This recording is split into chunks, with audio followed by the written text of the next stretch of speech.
You went to UCLA for a diagnosis of your condition that would normally be identified via autopsy.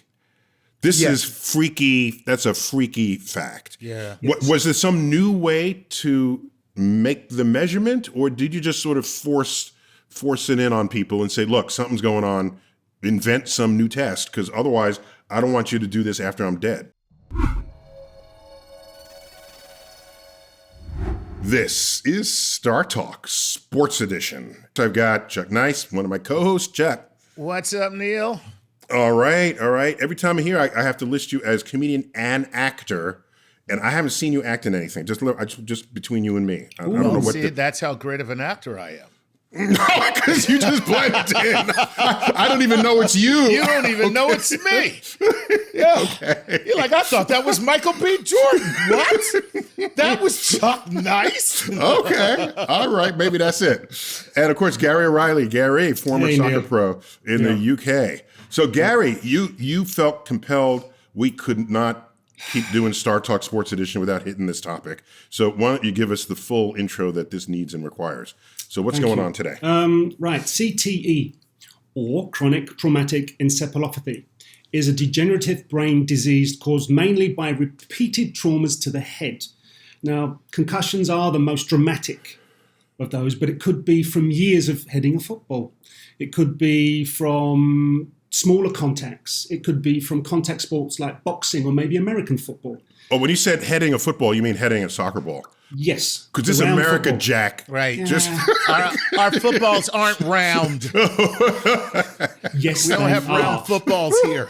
Look, if a ball hits a football player in the head, there's something wrong happened in that play. Yeah. All right. So if I say soccer, I get pushback. If I say football, I get pushback. I don't win. So no, that's true. That's true. It's, it's a square ball. Look, the thing is, CTE is not particularly well understood. And up until recently, diagnosis took place, sadly, through autopsy. Ooh. Imagine. Oh. Symptoms, right? Symptoms can appear years or even decades after the last head trauma occurred and can present, and this is spooky, really, memory loss, severe headaches, erratic behavior, and tragically, suicidal tendencies. Yeah. Now, Neil, this literally hits home for me. I had 14 years as a pro. I didn't just head a soccer ball. I practiced heading a soccer ball. Oh, you did it even when you, right? Because there's a technique, there's a way to do certain things in a certain way. So this is interesting deeply for me. Now, our clinical expertise will come from our good friend and neuroscientist, Dr. Heather Berlin, who will join us later in the show. But let's meet somebody. 9 years ago, this person was diagnosed with CTE.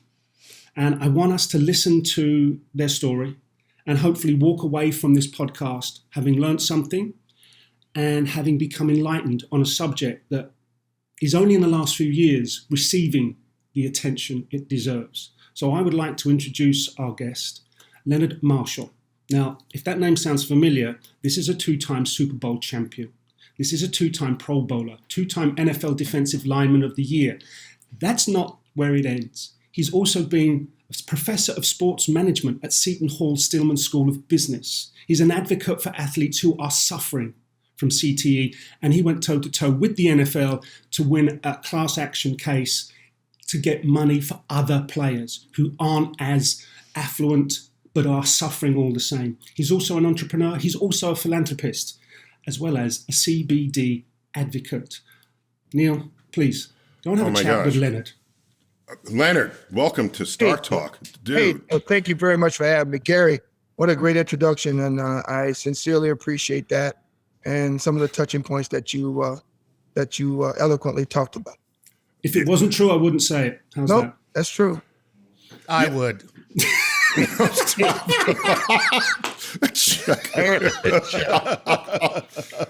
Let me just catch some people up on your resume here. So if I understand correctly, if you're in the Super Bowl, you can't also play in the Pro Bowl. Is that correct?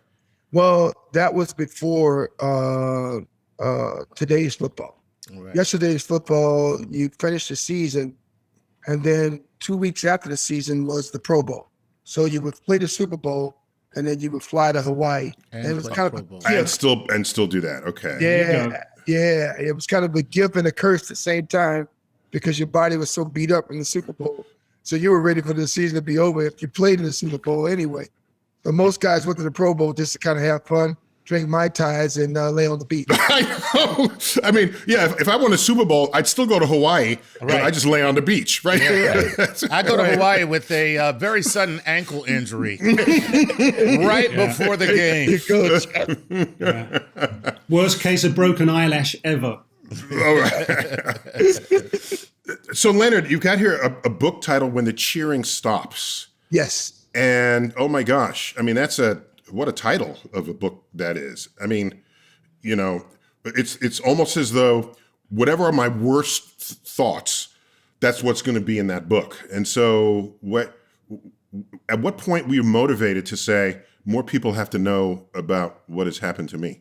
2007, 2009, Neil, I began having issues I felt with traumatic brain injury. I started receiving phone calls from friends of mine around the league, guys that I had played with and against. And several of those guys were kind of stuck. They felt like they didn't have an outlet. They were having some real problems at home. They weren't able to articulate what was going on because they really didn't know what was going on. All they knew is, you know, when they played the game and they were concussed in the game, they were told just what every other tough guy is told: rub a little dirt on it, you know, rest a little bit, and go on back in there and do what you do. Well, that just doesn't work well with 310, 20-pound linemen in the National Football League when men are playing for money. It just doesn't work that way. So I didn't find out till, I'm going to say, a cool 10, 12, 14 years after the game was over for me. Because my career ended in 1996, and I became a dad in 1995. So the entire time that I'm going through this process, I'm 100% concerned about what's going to happen to my little girl if I'm unable to be her father. What is my wife going to do when she has to take care of not only my child, but me too? And then what is the league going to do to make sure that the quality of my life does not diminish? Because the one thing you don't get when you leave pro football is health insurance benefits. You get 18 months of COBRA, and if you don't go into private business or you're not smart enough to connect yourself with a company to gainfully become employed, you will have the biggest problem in the world in trying to find an insurance carrier that will underwrite you, of course, after a career in the National Football League, because you're bringing baggage. Is it still that way? Wow. It's still that way. It's still that way. It's still that way. I remember some time ago during a player negotiation with the owners that was on the table, some form of health care stuff, and they quashed it. Like the owners, they just quash it right away. This is something that they really are adamantly against. Yeah, you're not getting, Chuck, you're not getting that 40 acres and a mule when you retire and you walk away. It's not gonna happen. You know, and I don't know why. I don't know why that the predecessors that continue to be involved in professional football, they haven't taken a stronger stance on that, especially for the guys that built the game, like myself, right? Like the household names of guys that you knew and know of, right? You know, doing your genre of work and everything else. So it just doesn't make any sense, guy. Well, by the way, you were a household name in my house because you played for the Giants, and I'm an Eagles fan, so we just hated you. Right. As long as you want to make friends, Chuck. No, because he ate quarterbacks. You know what I mean? Yes, Leonard was like third time in the Giants' history or something like that. Yes, the third of all time. And most of those sacks were against the Philadelphia Eagles. So thanks a lot. So the thing here, Neil, is what Leonard said reminds me of a wonderful phrase, and I can't remember who is the author of this, but standing on the shoulders of giants. Right? Of course. That's Isaac Newton. Isaac Newton said Thank that. you. Yes. Okay. There you go. Uh-huh. If I can see farther than others, it's because I've stood on the shoulders of giants who have come before me. And giants like Leonard, and he's respectful of those that came before him. Absolutely. And it's a heritage and a lineage that should be carried forward. Absolutely. And people need to learn to look backwards sometimes and not just forwards. But also, I just want to add, if correct me if I'm wrong, Leonard. Sure. Football careers relative to tennis, soccer, baseball are notoriously short because you can't do that, late into your life, as in 30s and early 40s, the way many baseball players do. So the many football players, again, correct me if I'm wrong, this is just my understanding, are not the marquee players that make the zillion dollars that are household names. Most of them are service players filling out the team. And so they don't then have these huge financial reserves to then carry them out for the rest of their lives. Is that an accurate characterization? Yeah, accurate characterization when I played the game from 1983 to 96, because keep in mind, I went through 2 strikes in the NFL. I went through the strike in 87. I went through the strike in 92, which granted us free agency. So I'm one of the pillars of what you see now in terms of compensation players are being paid. Mm-hmm. Let's just put it like this. For the Giants to put my team on the field that won the Super Bowl in 1986, they would have to borrow money from the Jets to do it. Right? Because there's no way you're going to have 2 defensive players side by side, like Chuck talked about, Lawrence Taylor and Leonard Marshall, with over 200 quarterback sacks between them, and a middle linebacker and Harry Carson, who's also a Hall of Fame linebacker, on the same defense along with George Martin and Carl Banks and Jim Burke. There's those 7 guys. They will never be 7 players on the field at the same time on a team like that ever again. They just don't have the money to do it. Mm-hmm. They don't have the competition. Leonard, let me ask you a question, because you had 714 tackles during your NFL career. Correct. Right?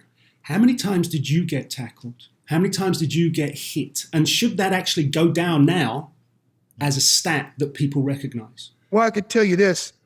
If you want to talk about getting dinged in a football game, I could tell you how many times I got dinged. Now, dinged to me is when you get hit or you have a head-to-head collision and you get up and you don't know where you're at. I couldn't tell you how many times that happened. Okay. Wait, Leonard, and you calling that just a ding? Yeah. There's got to be a worse word for that. Come on, Leonard. It's called life-changing event in my life. They got banged upside the head. Come on, Leonard. Give me a word for that. Yeah, these are proud, tough guys who are playing a game for money. And the thing is, if you show softness, guys will come after you. Yeah. Oh. They said getting your bell rung. You got your bell rung. Exactly, Chuck. And I'm like, what is it? The Liberty Bell? Because God. Yes. See, the thing is, if you show the weakness, not only are you lit up for your opponents, but your coach is looking, and all the coaches around him is looking, and you don't get to play in the next game. My coach it's was a survival. nut job. I had a nut job of a coach by the name of Lamar Leachman from Cartersville, Georgia. Let me tell you something. This guy, he looked like Herculrock from the Flintstones. He had a curly afro. He talked like he was black. He was a 5'8", 5'9" white guy from Cartersville, Georgia. It just looked like Herculrock, man. He had these big old arms, little bitty legs. He was knock-kneed, and it was just the funniest. I don't want to swear on it, but it was the funniest thing you had to see, man. And he'd walk around and he'd tease guys. He'd go, "Oh, what happened to you there, pretty? You were too soft on that play." Oh man, there it is. And knocked the living, I don't know what out of him. There it is. You had guys like that. Wow. So I can quantify this because I did a calculation. All right.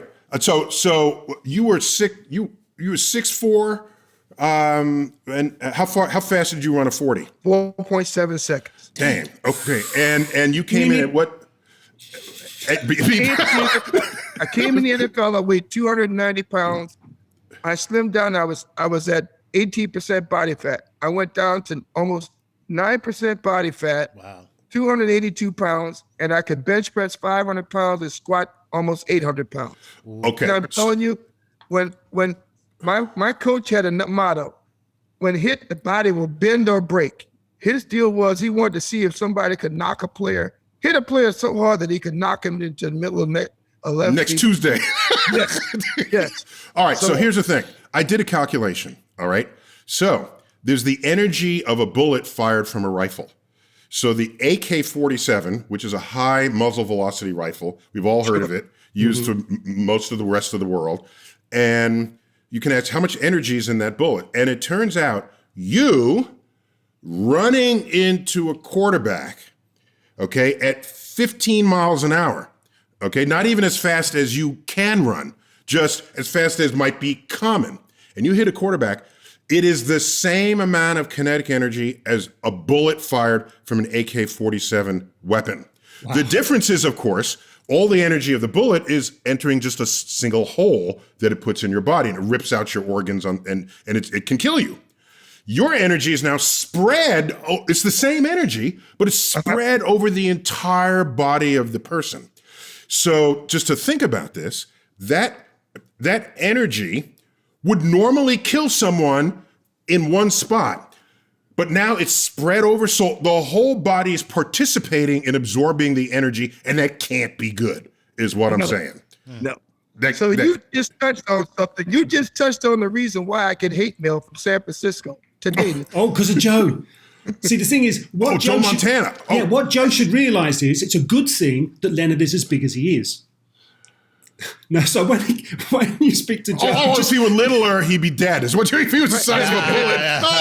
I see what you did there. There you go. Nice job. That's a good one, Gary. That's a good one. I know. Don't worry. Yeah. I'll spin him. Okay, so we got to take. How do we get somebody very little to hit Tom Brady? I got to take a. My boy hates Tom Brady.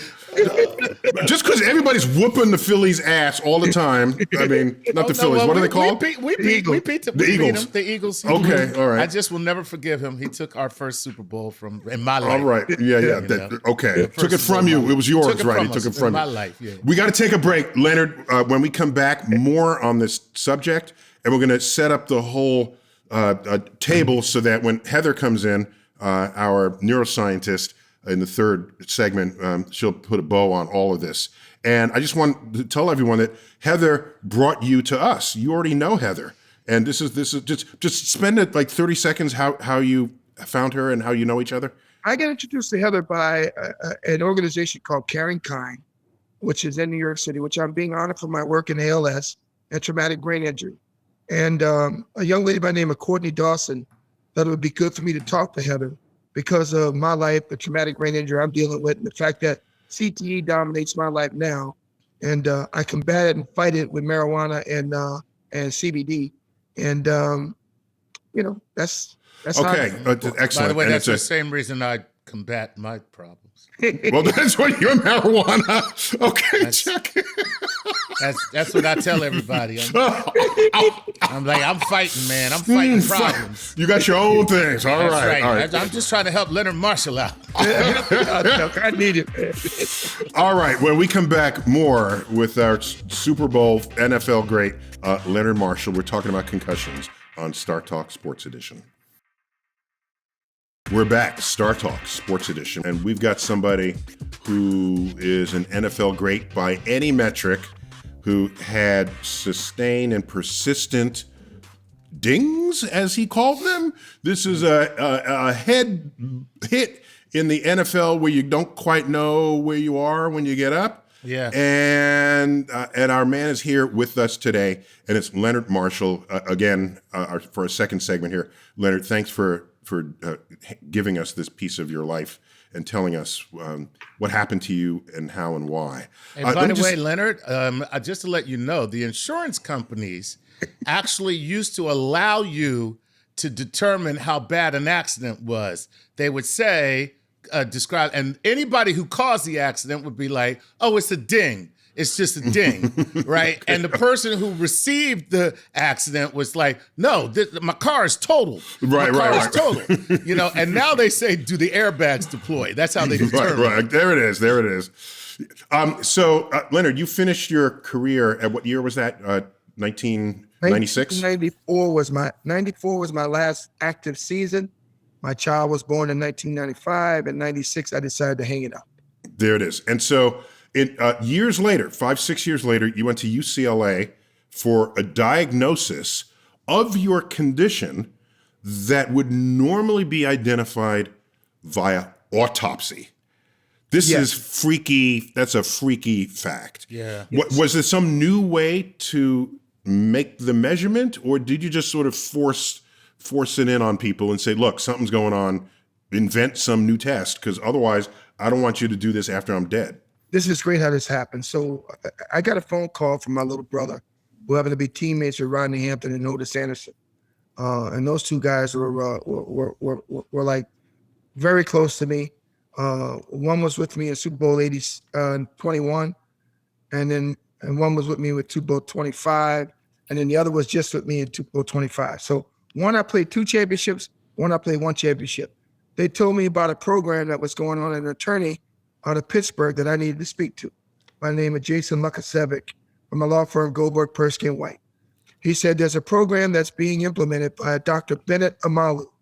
Dr. Amalu happened to be a neuropathologist from Allegheny County in Pennsylvania, and working alongside of Jason Lukasevic's brother in that department, studying brains and autopsies of brains. Long story short, Jason said, hey, Leonard, ESPN is partnering with Tarmark to do this brain scan at UCLA at the Nancy Reagan Center. Are you interested? I said, well, who else is involved? He said, well, Joe DeLamalore, Hall of Famer, Mark Duper, potential Hall of Famer, and Tony Dorsett, Hall of Famer. Would you be interested in going? I said, count me in. We take the trip to LA. We go through the Tarmark process. The process was put in place to determine CTE in the living. Everyone kept saying there's no way you could do and perform CTE in the living or obtain the information to collectively convey CTE in the living without having these scans and without having an autopsy of the brain. These guys proved it wrong, to be wrong. And this group was based in Chicago, Illinois. So I took the trip, I kicked the tires, ESPN recorded the whole process, and at the end of the day, I came back, I had CTE. See, Dr. Imalo is the centrum of the film Concussion. Correct. I was going to say, yeah. Right, that's why you know the name. So, yeah. Leonard, please describe to us what the doctors were looking for and how they went about testing. We said about an MRI brain scan, but what else did they piece together and were looking for? Otherwise, in an autopsy, they open your skull, pull out your brain, and put it through a meat slicer. They get a nice thin slice, and they look at it under the microscope, and they say, "Yep, he had." So I'm just glad they had another way, Leonard. I'm just saying. Me too, Neil. I mean, here's what was funny, Neil. They had a PET scan, they had a CAT scan, they injected me with dye. Yep. I also did a neuropsych examination, an aptitude test, and from that's what I saw. They determined that his skill set is not where it should be, given his age, the number of years he played football, and what he's going through now. So I said, well, fellas, what do we do with this? We came back in 2011. Jason said, Leonard, I just got through talking to Vernon Maxwell. Vernon Maxwell is down to file this lawsuit regarding a concussion claim. Are you interested in doing it? I said, I'm interested in doing it under one synopsis, that we do it on my daughter's birthday so that if I forget because of the debilitation of my brain due to tau protein on my brain and the tau protein dominating my brain, that my daughter can remember it. I want it on her birthday. That she'll know every year what her father stood for. Whoa. That's what I did. Leonard, let me just say on behalf of your daughter, it's a hell of a lot of pressure to put on me, man. Stop. I'm joking. I say like this, John. Go ahead. Daddy doesn't make it for another 7, 8, 9, 10 years. Baby, at least there'll be something there for you at the end. No, I'm 100%. I think it's a great thing. It's it makes your daughter a part of your legacy, which is exactly what you were doing, and I think that's fantastic. Yeah, I mean, I lost Reggie Roby. To this. I lost your eagle, my brother, Andre Waters, to this. Yes. Okay. Yes. There's a couple other guys, I won't mention names because they're dealing with it now. But I can tell you that my friend, who you know very well, your middle linebacker, Mr. Seth Joyner, was one of the guys that made me step out for Andre. Right. Because I had a conversation with him, and I told him, I said, Seth, I'm in New York. My voice will carry some weight, man. If I get behind this with my teammate Harry Carson, we'll make enough noise that they'll listen. I said, you're in a little bit of a smaller market down in Philly. They might not take it as serious, but go ahead, man. Make noise. That's your teammate. That's your teammate. So when we think of a concussion, typically we think of a brain injury and the person doesn't know where they are and you got to put them under observation for 12 hours.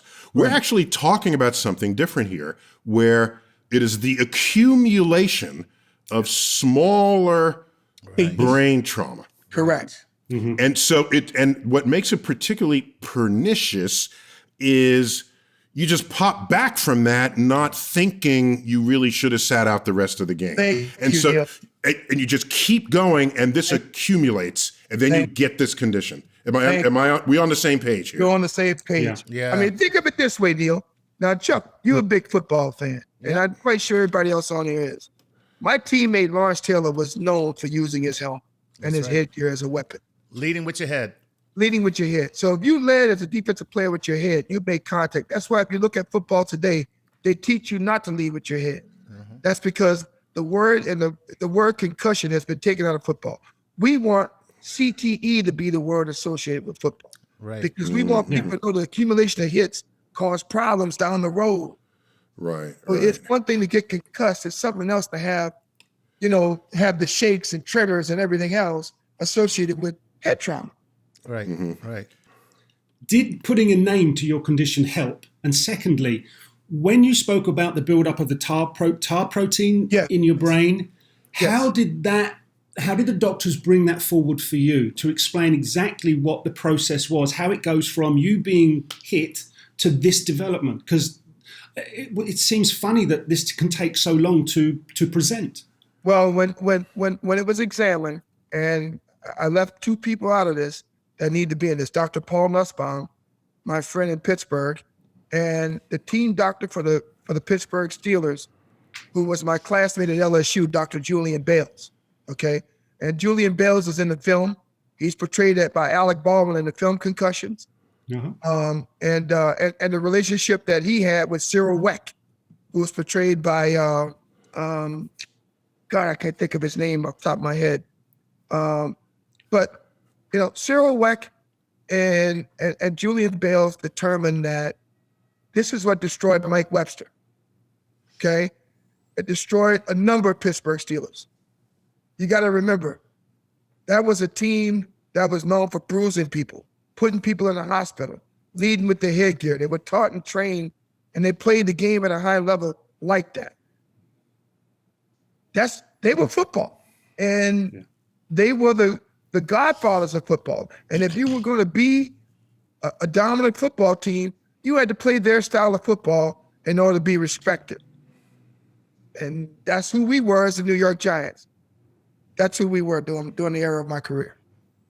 The game was a lot different, Dr. Neal, than it is today. Today, I hear guys tell me they should call it something else ball. They don't. It's too soft of a game now. It's not men playing a game for money now. It's little boys playing a game with quarterbacks with skirts on them and such and such. Oh, interesting. Wow. Just to be clear, because I like getting the long view on these things. Yeah. What would the Leatherheads have said about the modern football where you have all of this equipment? But before football even had leather helmets, right? You go back 120 years, whenever that was. So I don't think it's something. The arc of the game has been to protect your life, right? So, however, I'm going to push back on that just a little bit. Yeah. The number of injuries in the Leatherhead era of football was actually less because the pads and the helmets actually became a weapon So it gave players the ability to run faster, hit harder, and make higher impacts, but also because of the equipment they were wearing to also do more damage. Okay, but also they weighed 170 pounds, you know. Well, Right. that too.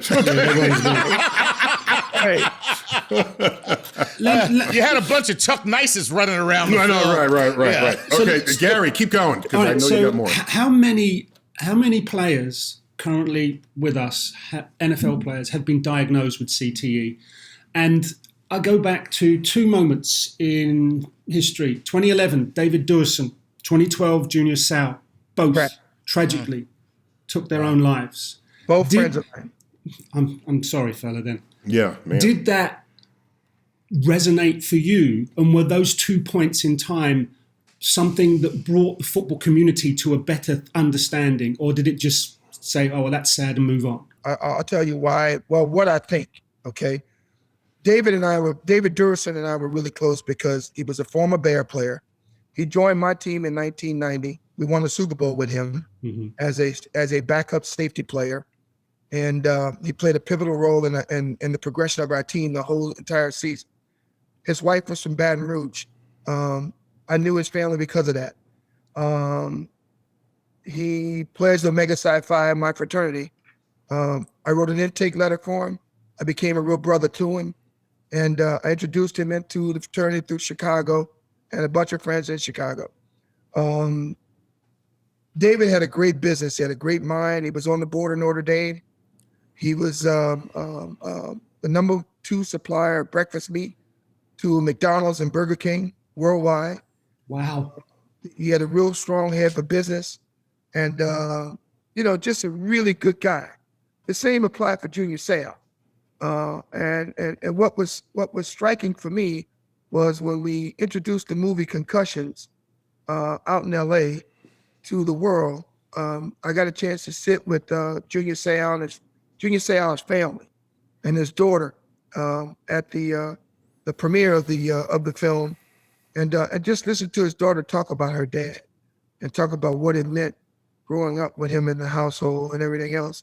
And it was just sad how she talked that, I will never have those moments in time again with him. Will never understand who my father really was outside of football. It will always reflect on me that his life was football. He played in the league, 17, 18 years. It really hit home for me, man. That's why I say what I say, I have a daughter, and someday she's going to reflect upon what my body of work was. And I just wanted to have the fondest memories of that. My father stood for something. He was a principal kind of dude, and he didn't let his brothers down. That's, I keep thinking, why is any of this even a lawsuit? It should just be, yeah, okay, this is, NFL is not short of money. Nope. And of course, this affliction is many people, but it's not everyone in the NFL, right? It's probably not happening to the place kickers, right? So it would be a sad indictment of the NFL if the only resolution to come of this is only after they are sued. I mean, that just looks bad. It means they're reluctant, resistant. I'll do it if court makes us do it, but otherwise, no. I mean, what industry are we all supporting out here? Look at it this way, Dr. Tyson. 70% of the National Football League is black. The players are African American. Okay, we sued. Okay, there was an award of a settlement. 90% of the players that retire from the NFL are going to end up with CTE. That's a fact. That came from Dr. Ann McKee at Boston University, and also Dr. Robert Cantor. So these are things that we know. There's racial norming in this case, where the neuropsychs have taken race and used race against the 70% black players to say, well, you had a learning disability to begin with, so you're probably dumb now because you had that issue when you were a kid, and it's just an articulation of you growing your life, but yet you're not getting any smarter. Well, that's horse shit. For what people don't realize, what Leonard's talking about is if we go back to the aptitude test that he talked about that he had to take. So what happens is all the players have to take these neuropsych aptitude tests where they have to answer a certain amount of questions to see how proficient they are mentally. Yeah. And so the NFL is saying, basically, you guys are at a lower rate coming in because you're not that smart coming in. Begin with. So you didn't lose any real brain function because your brain function was already low. And as a result, these players are now not the funds to protect these players after they played are no longer available to these players that do not do as well on the test. So that's the Wonderlic test, isn't it? Where you the Wonderlic is what you use when you come into the game. But and the 16 PF used to be in the performance. Those three applications used to be used when you were coming into the league.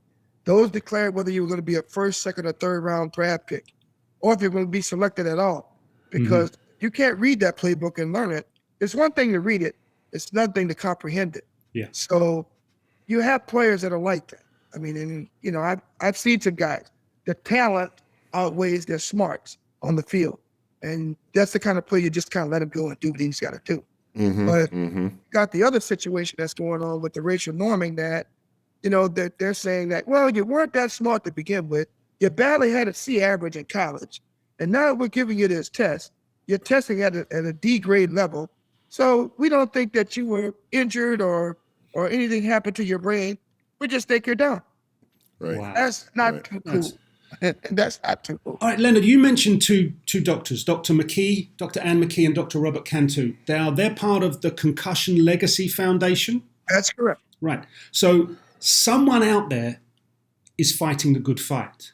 How far are they getting with this? Are they progressing at all? Is there some kind of way that they are making progress?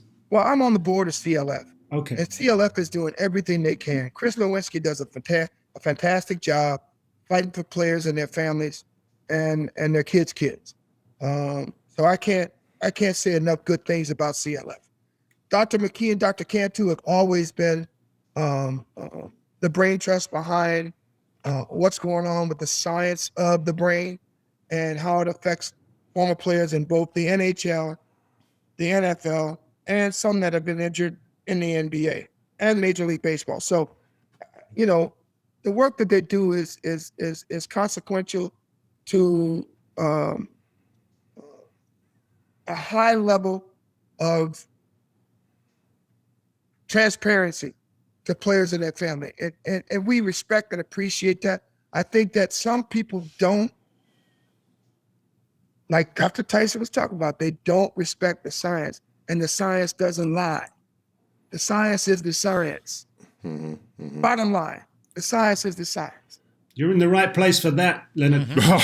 You are definitely in the right place. So we got to bring this segment to a close. Just before we do, you've been very active just as a proponent and as a supporter of all these causes related to just people's health after, just is the title of your book all over again, When the Cheering Stops. Are you up for an award coming up? I'm up for an award. That's funny you bring it up, Dr. Tyson. I'm up for an award from Caring Kind. The dinner is at the Pierre Hotel in New York, the St. Pierre Hotel in New York. It happens on June the 6th, 2022. And it's the ALS Society that's honoring me for my work in this space. Oh, man. In fact, I've been a real proponent and advocate. Good. Congratulations, Leonard. Thank you very much. I'll tell you this. If we gave awards, we give you an award right now. That's right. But it wouldn't be at the Pierre Hotel. That place is expensive. Chuck, you bring the car, baby. No, we'll do drive-through. That's Park Avenue East, baby. It is. He's right. Yeah.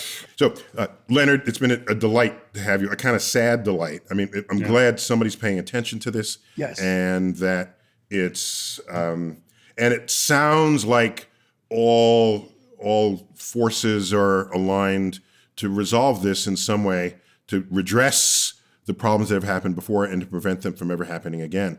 And we got to shed a little bit of that testosterone macho on the field. It's still an entertaining game, you know? Yeah. It's still drawing the crowds, and, you know, to be tackled doesn't mean you have to not get up after it. Okay, I'm just saying. You can't take contact out of this sport because if you do, this is no longer NFL football. I get it, but there are ways to make contact where you're not a bullet passing through somebody's. Yeah. The only way to take it out is to take the head out, and you can't take the head out of football. That would be weird if you just had bodies running up and down, headless bodies. Can't do it. All right, Leonard, it's been a delight. Thank you for being on StarTalk. We're gonna pivot now to Heather Berlin in our third segment, and we'll tell her you said hi, Leonard, and we're delighted that she brought you to us. Godspeed, stay healthy, and give us a holler again if you got more to tell on this about this story. I certainly will, guys. All right, dude. Have a great All right. When we come back, our third segment will be with our neuroscientist at large, Heather Berlin, who'll sort of figure out what's going on here and why and where it's going to head in the future of the sport. This is StarTalk. See you in a moment. We're back, StarTalk Sports Edition. We're talking about concussions and mini concussions, actually, the kind that accumulate and turn into something really bad later in life, something that, of course, football players suffer from. Many didn't even know that this was going on. And in particular, we went through two segments with our special guest, Leonard Marshall, former football player with the New York Giants, two-time Super Bowler. And Chuck, was he an offensive tackle? Is that what his title? Defensive. No, he was defensive. Defensive tackle, protecting the. So he's coming after guys. So he's coming after the other team's quarterback. He's a hitman. That's what he is. And he was very good at it. Right, yes. He was more than very good at it. Him and Lawrence Taylor together. They were. I hate them so much. They were a wrecking crew. Oh, they were so awful. So against your team, yes. Yes, exactly. They made it so hard for me. For you and your Eagles. So they plucked the Eagles bald. Ooh, yes, they did. That was a good one. That was a good one. So we don't have particular expertise in the neurology of this, but of course we have a friend of StarTalk, our go-to person, our neuroscientist at large, Heather Berlin. Heather, welcome back to StarTalk. Always a pleasure. Thanks for having me. Yeah, so he mentioned that he had a battery of tests that in recent years enabled medical professionals to diagnose this accumulation of small bits of brain damage known as CTE. And I always forget what that stands for. It's chronic traumatic encephalopathy. Hence the abbreviation. Yes. CTE. Yes. And so my head hurts just saying that. Yeah, I know, right? Right. So what we had learned was in the day, you would never know this until the patient was dead. And then you do your normal brain slicing on the autopsy. But apparently there's some progress where you can do this in the living patient. But how definitive can that be relative to just say, look, dude, give me your brain, I'll slice it open, and then I'll let you know. Right. I mean, still the gold standard, if you want to know with 100%, definitive, is to look postpartum. It's the same thing with Alzheimer's as well. You really have to see these particular pattern of these plaques, these tau proteins, and these tangles. But if you kind of piece together a bunch of different tests, some MRI, and there's particular patterns looking at PET and tau buildup in particular parts of the brain, along with these clinical tests like neurocognitive testing, you can start to get a full picture where you can give a pretty accurate diagnosis of CTE, but it's still not 100% until you actually see the neuropathology in the brain itself. I know Chuck and Gary are busting with questions. Gary, what do you have for her right now? The tau protein, it just changes and develops in a certain way, doctor. So how is it changing? Why is it changing from an impact? But it doesn't change. Normally, if you have impact on the body, a bruise appears.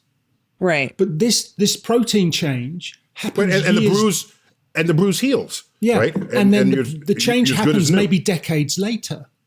So what is the process that's going on in there? So, okay, part of it is right when you get the impact, you have this kind of neurochemical cascade that occurs.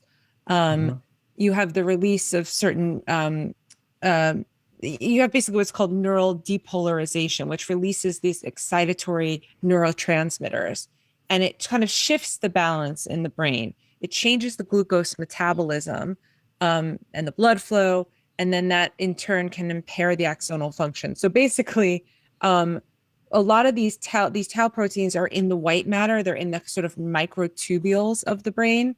And when you have this complex neurochemical cascade that occurs when there's been a traumatic injury, it sets off this process, which has a distinct, in the course of a couple of days, you can see it, a distinct sort of process. But then it can take years for the sort of full damage, for the death of the neurons to occur, because there's sort of a buildup. If you think of it like, in the arteries, when you're having a kind of buildup of plaque over time, but it takes a while until you actually have like a heart attack, right? So if you think of, in the most simplest terms, like a buildup of sort of gunk that was set off by this initial neurochemical process, and over time it can lead to neuronal death. And I think that's the easiest way to explain it without getting too and the neuronal death, that when you're talking about the death of these neurons, so basically that's the transmission of information in the brain. That's how the brain talks to the brain, right? Right. Well, I mean, it's mostly, it's the white matter. So think about this. You have the brain, this very soft piece of matter inside a very rough, bony skull that has all these little ridges. And when you get this acceleration deceleration event, the brain kind of shakes within this That's skull. the polite way to say you got hit in the head. Right. Okay, go on. Exactly. You get banged in the head. You get banged, the acceleration, deceleration, you get banged in the head. Exactly. Okay. And sometimes we call it a coup counter coup event, but this rocking sort of back and forth. Now there's different density between the gray matter and the white matter in the brain. So they kind of stretch and they move at different rates. So that causes a stretching or a tearing or a shearing in the white matter when you have the kind of shaking of the brain within the skull. This tearing causes this neurochemical cascade that I spoke about. But that's how they communicate. The white matter, where this shearing effect occurs, this tearing, this pulling, it affects the communication between different brain areas. And ultimately, so that's one aspect that can cause some of the symptoms. And the other is that you have eventually this neurodegeneration where you start to have brain death, which is akin to kind of what happens in an Alzheimer's process or other neurodegenerative disorders. On a personal level, Heather, I headed a football, or a soccer ball if you prefer, for many years and quite some time ago. And I would have last played a competitive game in the mid-90s. So the question is, how long will it be before Gary can no longer have this conversation? There you go. Right. Well, so, it kind of, there's a couple of things. It could set off a process if you already have a kind of vulnerability toward a neurodegenerative disorder. It could make you more vulnerable. So there's something we call cognitive reserve, which is basically kind of what is your baseline? If you have a lot of different connections in the brain, that you can afford to lose a little bit of cognitive function or a little bit of structural stability or integrity and still kind of be okay and get by, right? So Heather, we have no idea how smart Gary was before the show. we only know him an in his current state. Yeah, you think? We only know him in his current state. But Gary, you said it's not only did you use your head during the game, you practiced. Yeah. Hitting and stuff you will learn a technique to head a football in the most efficient way. Which is how? Your forehead? You meet it on the forehead, yeah. Made it right on the forehead. Worst case. And you develop muscular density here to strengthen, so as you don't get the whiplash if the ball hits you in the head when you connect with it. So you develop things like you would with muscles for running. So you develop. I see. So you protected your neck vertebrae, but your brain is mush. Probably. That's what you're saying. Well, I more or less. say, like, listen, it's not a good thing to be bunting balls with your head. But the thing is, not everybody develops CTE, right? It's a percentage. Keep cheering me up, doctor. Oh, good. Okay. So maybe, maybe 30%, I think, is the statistic of the people who are, let's say, playing in sports that are bunting their head or taking a lot of hits. And so, I think we still don't fully understand why certain people develop it and others don't. Certain people have multiple concussions over time. It could have to do with certain vulnerabilities. It could have to do with the age at which you started having these small head injuries. And it's kind of like COVID right now. Some people get it and it's devastating and horrible, and others are, asymptomatic and perfectly fine. And I think that there is an underlying mechanism. It could be related to genetics. We don't know yet. But so there's some hope for you. Gary, were you wearing a mask while you were heading the ball? That's the most important thing. Were you socially distanced? So Heather, I've read that there are no pain neurons in the brain. Is that right? So you would have no idea that you were undergoing this slow damage. Whereas a tiny little pinprick anywhere on your skin, you would know. I mean, even in the most obscure places. Yeah, I mean, do you think, and especially in the most obscure places? That is one of the most fascinating things about the brain. Is so I'm fortunate enough to be involved in some neurosurgery when we're doing brain mapping. So, for example, we want to map out a person's getting a lesion removed, and we want to make sure we don't take out their language area. So while they're in surgery, we can wake them up. We can be inside their that's brain. nice of you. That's nice of you to just not want to take out. You sound like a military operation to take out their language. So how you feeling? They're fine. They're fine. Yeah, that's like young Frankenstein. But no, so we piece by piece, we use electrical stimulation, stimulate each piece and have a person talk. And eventually we hit an area where they literally they can't talk anymore. And we know not to take out that area. But the point is that, not to remove the area in a very delicate way, but the point. Oh my God. So you're telling me that something as sophisticated as neurosurgery, y'all just poking around. It's really right. So you're telling me electricians are better electrophysiologists at finding the electrical connection. No electrician would start poking your walls to figure out where the wires are. We have pretty ways, much where we're at. But the amazing thing is that the person is awake, their skull is open, we're literally, inside their brain, and they don't feel any of it, right? The thing that creates all of our pain sensations doesn't feel anything itself when it's being touched or stimulated or cut into. That's deep. Right. And it can bleed and be cut into, but you don't feel it, but it's the seat of pain itself. So the thing about it with CTE and other, symptoms from traumatic brain injury is that it's a silent, people are suffering with it in silence because you can't see it, right? You can see it. So you can see it a little bit with these hyperintensities, we call it on MRI. They're like little white spots that show up over time. But really it's subjective. The person is saying, I have a brain fog. I can't concentrate. I can't read, or they start acting impulsively. But you don't feel pain itself other than headaches often people complain of having headache. But that's really the meninges. Like a headache is not the brain itself hurting. It's actually like a migraine is the surrounding membrane that does have pain sensors in it. And that's where you actually feel the headache. Like when you get a hangover, that's my migraine. I mean, I wouldn't know about that. Heather, does the brain not have a capacity for regeneration in certain places or in all of it? It does. I mean, it's amazingly, it's very susceptible to damage, but it is amazingly able to kind of heal to an extent. So a lot of it is compensatory, right? You can, as long as certain structures are in place, if you have damage, you can maybe build alternative routes, rewire. Your brain rewires. Yeah. But when you start to have these neurodegenerative processes, so much of the brain is affected across the board. It starts to atrophy. You're losing gray matter. So like I said, at first you get these white matter tears, but eventually that leads to death of the cell body, the gray matter.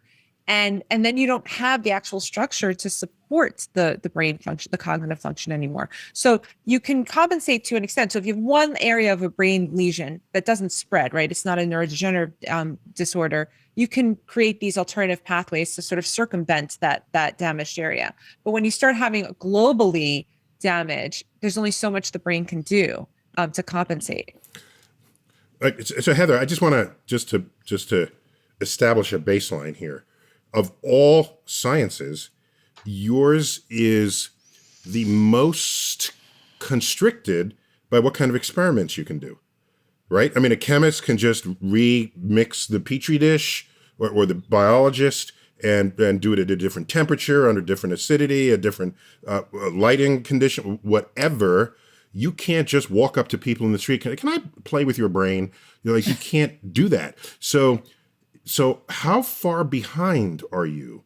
Or let me rather than boast how far we've come, how much more remains to be discovered? Okay, so I mean, look, there's a lot of work we can do. I don't do this research, but there are people in the field who are doing animal research, right? And there you can do much more controlled experiments in animals that you can't do in humans. Part of what I have always done is I try to create experiments that would be in humans that are analogous to what we're able to do in animals, but we have to kind of wait for the right subjects to emerge. So let me give you an example. Like one is, for example, part of my PhD work was I looked at what is the part of the brain, the orbital prefrontal cortex, what does it do? And so in animal models, in mice and monkeys, you can lesion that part of the brain specifically and then do experiments. You can't go in and lesion a human. So what I had to do is sort through, this was in London, at King's College London, the neurosurgery department, sort through patient files of patients who have come in, who are still alive, who have had the particular type of brain surgery because it was removal of a tumor or because they had damage to that part of the brain because of a stroke or an aneurysm, where I would find those specific patients that happen to have damage to that part of the brain and then bring them in for a study. But that takes longer. So the thing is, we can do these studies, but the length of time it takes to gather the patients who have naturally gotten damage to these parts of the brain, let's say, can increase the length of time it takes us to make these discoveries. So if I was to give you a number, I mean, like, it's very hard to say how much longer, it's taking us because we don't have control in human studies, but we are developing techniques where we can do non-invasive stimulation to brain parts, which in effect knock them out temporarily. And that's helping us make some advances. So we're getting more creative with the kinds of experiments we do in humans. So Heather, we got to bring this to a close. But before we do, could you tell us how you came to know about Leonard Marshall's case? Because you brought him to us for us to create this show. Yeah. I do a lot of work with Alzheimer's patients and people with neurodegenerative disorders, and as well with CTE. And I was connected with him basically to talk to him about the cognitive functioning problems that he's having, and to see if there's any treatments, and also to help spread the word about this, because it's a major problem that I think needs to, that in some ways, is not getting the kind of coverage that I think it needs. There's a lot of people suffering with this, and they're doing it behind the scenes. So I think we learned offline. What was it? Was it offline, Chuck, where we were talking about helmet brain or something, or head brain? What's the with sled head? Sled head. A bobsledder is where they're, you see the camera constantly it's constantly vibrating on the ice. So this sounds like a broader issue with regard to sports where your head gets dinged, right? I mean, this is obviously, it's not just football. I think, 100 years from now, we're going to look back on the way we've played sports and how little we how much we disregarded the damage that was happening to the brain. And we're going to think, just the way we look back to the 50s, and everybody was smoking, including doctors, and, saying it was good for you. Like, I think we're going to look back on this and look at it with similar disdain. There's a lot of money involved in sports, and a lot of people say, well, they get paid millions of dollars, so I guess they're sacrificing their, brain as a consequence. But right. yeah, anyway, I think by that people time, should all know. sports will be played by robots. Right. And all the kids playing video games now will be the real athletes who are controlling those robots. And, and then there will be a big movement of people who are like saying, well, we have to care about the robots and their brains, because their central processing units are getting damaged in this sport. And why should they give their life? Chuck's sci-fi apocalyptic thriller. Yeah, man. Yes. Being sketched But I out. do think, I do think that the way that, we care very much about athletes' physical bodies, and they have trainers and they take care of them and they get massages and whatever, we should think about also taking care of the brain as well, and brain health in the process. That's a place we haven't arrived at yet, but it is completely where we should be headed. Neil, in the future, we probably will have way more contact in our sports. And the sort of extreme sports, and you might then push what we consider mainline sports like sledding and push them into the extreme category, and then reduce that because of the damage that's potentially taking place. Or maybe just take heading out of soccer as well, right? That's on its way. I can tell you, maybe in 30 years' time, there will not be heading of a football. And maybe in 30 years' time in soccer, they'll just use their hands. Because what the hell, man? That's what you got them for. Just dangling there, doing nothing. Two perfectly good utensils with opposable thumbs. And you're like, nah, we can't use those. What would we ever use those for? Okay, Chuck just blew a gasket, which means it's time to close this out. Gary, Chuck, good to have you. And Heather, it is a delight always to have you enlighten us in all of your neurological ways. All right, this has been StarTalk Sports Edition. As always, I bid you to keep looking up.